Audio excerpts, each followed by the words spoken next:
तो नमस्कार दोस्तों, स्वागत है आप सभी का मेरे यूट्यूब चैनल पर, जिसका नाम है सरकारी जॉब इन्फॉर्मेशन। और आज हम बात करते हैं एसएससी सीजीएल एग्जाम 2024 के 10 सितंबर फर्स्ट शिफ्ट के 25 क्वेश्चनों की। तो इसमें आज जो भी क्वेश्चन पूछे गए हैं फर्स्ट शिफ्ट में, मैं उनको आपको एक एक करके सारे को बताऊंगा, सभी के आंसर्स भी बताऊंगा। और इससे रिलेटेड टॉपिक्स जो भी होंगे आपको वो कवर करके जाने हैं, ताकि आपको अगले पेपरों में, जो अगली शिफ्टों में होने वाले पेपर हैं, उसमें कुछ ना कुछ मदद जरूर मिले। तो बढ़ते हैं पहले क्वेश्चन की तरफ। तो चलते हैं, तो देखते हैं पहला क्वेश्चन ये रहा। प्लेटिनम सतह पर अमोनिया का अपघटन किस प्रकार की प्रतिक्रिया है? तो इसका आंसर है जीरो ऑर्डर रिएक्शन है। ये कैसा रिएक्शन है? ये एक जीरो ऑर्डर रिएक्शन है। क्वेश्चन नंबर 2 की तरफ बढ़ते हैं। इसमें अगला क्वेश्चन ये है, महाबलीपुरम में सौर मंदिर किस वंश के शासनकाल के दौरान बनाए गए थे? तो ये आपके पल्लव वंश के नरसिंहवर्मन द्वितीय के शासनकाल के दौरान बनाए गए थे। चलिए बढ़ते हैं अगले क्वेश्चन की तरफ। और मैं जल्दी ताकि वीडियो ज़्यादा लंबी ना हो, सारे क्वेश्चन आपको बता देता हूँ। प्रथम एशिया कबड्डी चैंपियनशिप किस वर्ष आयोजित की गई?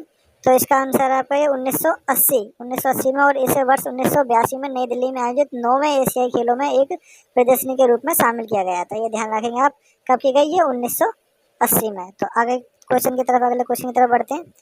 तो ये रहा, ये है आपका which is nearest to Sri Lanka. Sri Lanka के सबसे नियरेस्ट कौन है? इसमें आपके ऑप्शन यमन, माहे और कराईकल। तो इसका आंसर आ जाएगा कराईकल। तो आई होप आपको समझ में आ गया होगा। अगले क्वेश्चन की तरफ बढ़ते हैं हम। तो अगला क्वेश्चन ये रहा, जवाहरलाल नेहरू मणिपुर नृत्य अकेडमी कहाँ स्थित है? तो भाई ये देखो, ये जवाहरलाल नेहरू मणिपुर नृत्य अकेडमी कहाँ स्थित है? तो ये सीधी सीधी बात है, मणिपुर में ही स्थित होगी। तो मणिपुर में कहाँ पर? इम्फाल में स्थित है। अच्छा, इसकी स्थापना कब की गई थी? इसकी स्थापना की गई थी 1954 में। नेक्स्ट क्वेश्चन की तरफ बढ़ते हैं। तो नेक्स्ट क्वेश्चन आपके सामने ये रहा, चंपारण सत्याग्रह किस वर्ष में हुआ था? तो ये हुआ था 19 अप्रैल 1917 में। जो क्या था? ये एक किसान विद्रोह था। जो गांधी जी का सबसे पहला आंदोलन यही था, जो 19 अप्रैल 1917 में हुआ था, जिसका नाम था चंपारण सत्याग्रह। अगले की क्वेश्चन की तरफ बढ़ते हैं। Who is the controller general of account? देखो, ये कंट्रोलर जो जनरल है, इसका मतलब है कैग की बात कर रहे हैं ये। और ये कैग कौन है हमारे? ये है श्री एस एस दुबे। मार्च 2023 में भारत के लेखा महायंत्र इस पद को संभालने वाले 28वें व्यक्ति हैं। कि तो इस बार जो हमारे कैग है वो कौन है? S S Dubey. तो नेक्स्ट क्वेश्चन की तरफ बढ़ते हैं। अगला क्वेश्चन आपकी तरफ ये रहा, ये है, न्यूलेट की तालिका में डैश तत्वों को हेलोजन के साथ रखा गया था। अच्छा, केमिस्ट्री से क्वेश्चन है, हेलोजन के साथ किस तत्व को रखा गया था? तो ये कोबाल्ट और आपका निकेल, ये दोनों जो आपके तत्व हैं, एलिमेंट हैं, इनको हेलोजनों के साथ रखा गया था। अगले क्वेश्चन की तरफ बढ़ते हैं। अगला क्वेश्चन ये रहा, नॉन परसेबल आइटम्स यानी कि गैर नाशपाती खाद्य पदार्थों में क्या आता है? तो आपका आंसर होगा इसमें मिल्क। अच्छा, बाकी का ऑप्शन आप देख लेना, एलिमिनेट करके लगाना था। इसमें मिल्क जो था वो सही आंसर था। आगे बढ़ते हैं। अगला क्वेश्चन ये रहा, भारत में पहली बार राष्ट्रीय आय का अनुमान किसने लगाया था? तो आप सबको पता है, इकोनॉमिक्स का सवाल है। भारत में राष्ट्रीय आय की गणना करने वाले पहले प्राय दादा भाई नौरोजी थे, जिन्होंने 1867 से 68 में किया था, जिन्होंने प्रति व्यक्ति आय 20 होने का अनुमान लगाया था। यानी कि उस टाइम जो प्रति व्यक्ति आय थी वो कितनी थी? 20 रुपए थी। अगले क्वेश्चन की तरफ बढ़ते हैं। अगला क्वेश्चन ये रहा, apes belongs to which phylum? तो ये एप्स जो पशु साम्राज्य के फाइनल कार्डेटा से संबंधित है। ये है आपके बायोलॉजी का क्वेश्चन है, और ये किसे? पशु साम्राज्य के फाइलम कार्डेटा से संबंधित है। अगले क्वेश्चन की तरफ बढ़ते हैं। अगला क्वेश्चन ये रहा आपका, बंग विभूषण पुरस्कार किस राज्य सरकार द्वारा? भाई देखो, बंग जो है विभूषण पुरस्कार, ये बांग्लादेश यानी कि बांग्लादेश से कौन है? बांग्लादेश जैसे जो छुट्टा हुआ राज्य है वो वेस्ट बंगाल है। तो किसने स्टार्ट किया? ये वेस्ट बंगाल ने स्टार्ट किया है, जो बंग विभूषण। जैसे पद्म विभूषण, पद्म श्री, पद्म भूषण, जैसे बंगाल ने अपने राज्य स्तर पर जो अवार्ड है उन्हें देता है। अगले क्वेश्चन की तरफ बढ़ेंगे हम। अगला क्वेश्चन ये रहा, लोकसभा ने marine aids to navigate bill 2021 पारित किया। इसका उद्देश्य किस वर्ष के लाइट हाउस एक्ट को निरस्त करता है? तो इसका आंसर है, लोकसभा ने एक पुराने लाइट हाउस कानून को बदलने के लिए marine aids to navigation bill 2011 में पारित किया गया था। अगले क्वेश्चन की तरफ बढ़ते हैं। यह अगला क्वेश्चन ये रहा, गुरु पर्व किस सिख गुरु की जयंती पर मनाया जाता है? तो आप सबको पता है, ये एक सिख त्योहार है गुरु नानक देव का। तो वे सिख धर्म के संस्थापक और 10 गुरु में से पहले थे। तो गुरु नानक देव के जो जयंती पर के रूप में गुरु पर्व मनाया जाता है। अगले क्वेश्चन की तरफ बढ़ेंगे हम।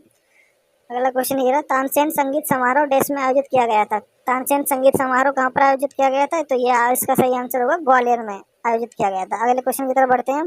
तो अगला क्वेश्चन है, where was Akbar crown king? Akbar की ताजपोशी यानी कि राज्याभिषेक कहाँ पर हुआ था? तो ये सन 1556 में कलनौर पंजाब में 13 वर्ष की आयु में अकबर की जो थी वो ताजपोशी हुई थी। तो अगले क्वेश्चन की तरफ बढ़ते हैं।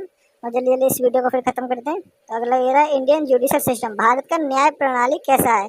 तो भारत की जो न्याय प्रणाली है वो कैसी है, एकल है, एकीकृत है और स्वतंत्र है। ये आपको संविधान जब आप पॉलिटी पढ़ते हैं तो उसमें आएगा एकल, एकीकृत और स्वतंत्र है।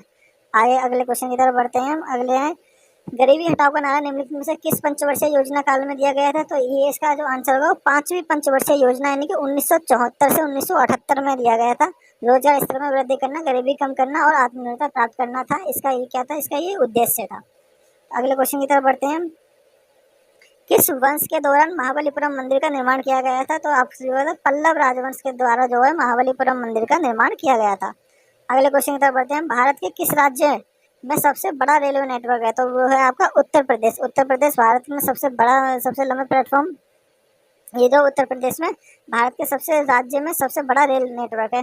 अच्छा, सबसे बड़ा प्लेटफॉर्म कहाँ पर है। तो सबसे बड़ा प्लेटफॉर्म कर्नाटक के हुबली जंक्शन में है। आगे बढ़ते हैं अगले क्वेश्चन की तरफ। तो अगला क्वेश्चन ये रहा, भारत के किस गवर्नर जनरल ने 1829 में सती प्रथा को अपराध घोषित कर उसे समाप्त कर दिया। यानी जो सती प्रथा थी वो किस गवर्नर जनरल ने समाप्त की। तो ये थी विलियम बेंटिक ने। विलियम बेंटिक ने 1828 से 1834 के बीच तक उन्होंने शासन किया और विलियम बेंटिक ने ही ये सती प्रथा को बंद किया। नेक्स्ट क्वेश्चन की तरफ बढ़ते हैं। तो ये है अगला क्वेश्चन आपके तरफ। FIH पुरुष हॉकी विश्व कप 2023 का मॉस्कॉट क्या था। मॉस्कॉट मतलब होता है शुभंकर। तो इसका शुभंकर क्या था, इसका शुभंकर था इस बार ओली। 2023 में हुआ था और इसमें नीली जर्सी और टोपी पहने ऑलिव रिडल समुद्री कछुआ, यानी कि जो ओली क्या है, कछुए के नाम थे, तो ओली को ही मॉस्कॉट बनाया गया था। तो ये वीडियो इतने ही क्वेश्चन, ये जो मेमोरी बेस्ड क्वेश्चन थे जो आए हुए थे, मैंने आपको सारे बता दिए हैं। और आप एक इससे रिलेटेड जो भी टॉपिक्स है उन्हें कवर करके चले जाइए। और फिर मिलते हैं अगली वीडियो में। जय हिंद, जय भारत।